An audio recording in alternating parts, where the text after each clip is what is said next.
If ever a place were nestled in the Blue Ridge Mountains of Virginia, this is it. The only home in America on the World Heritage List, a United Nations compilation of treasures that must be preserved at any cost.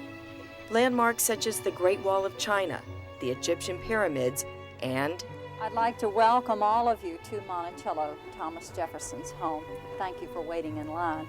Thomas Jefferson was 33 years old when he wrote our Declaration of American Independence. Of course, he was our third president. The name he gave his home, Monticello, is an old Italian word. It means little mountain. And Jefferson was born at the base of this little mountain just a few miles away at Shadwell, and as a little boy he played here. When he was 14 years old, his father died, so he inherited this land along with 4 other farms. Monticello was a busy working plantation. Jefferson began building his home in 1768. Given his passion for architecture and something new, he was still working on it 50 years later.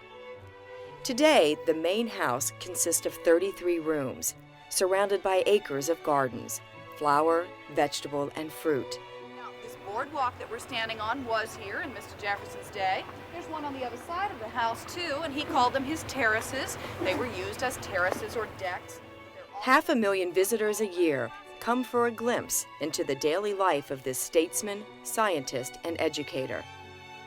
If the walls could talk, we would be involved in a stimulating conversation at the main meal of the day, which would have taken place between 3 and 4 o'clock. We would have heard the Jefferson women actively involved in discourse.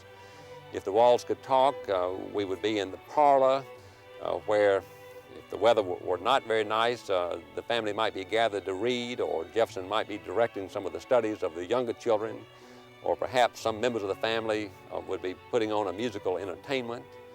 If the walls could talk, I think most of the stories would be about Jefferson's personal qualities and his devotion to his family.